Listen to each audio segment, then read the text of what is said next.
Когда-то собака Ричи очень была нужна хозяевам.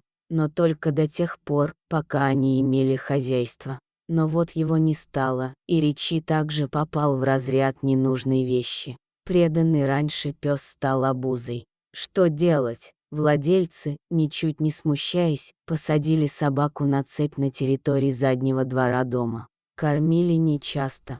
Никогда не гуляли с ним и, конечно же, не играли. Об обычной ласке Ричи давно уж забыл. Ричи лишь 6 лет, а вся мордаха уже седая, результат горя и обид.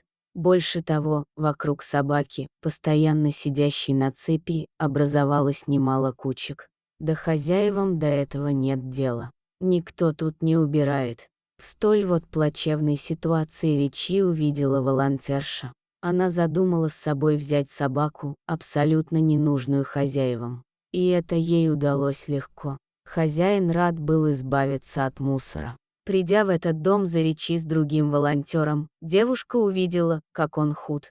Просто тощий. Как выяснилось, ему бросали отходы и объедки. Их владелица собирала для собаки в столовой детсада. Лапы Ричи от того, что он долго не двигался, были атрофированы. И он шел за девушкой, когда она накинула ему на шею поводок, едва передвигая лапы. Очень истощенного песика привезли к ветеринару. Тот начал Ричи лечить. Позже работники приюта решили вопрос с передержкой питомца. И нашлось много желающих, кто хотел Ричи помочь. Они перечисляли деньги на лечение собаки и дальнейшую ее передержку. Ричи, конечно, оправился, стал здоровее, но по-прежнему нуждался в человеке, готовом уделять ему много своего времени и заботы. Конечно, Ричи, как верный пес, испытывает тоску по прежним хозяевам. Но ему просто необходимы ласка, тепло и участие.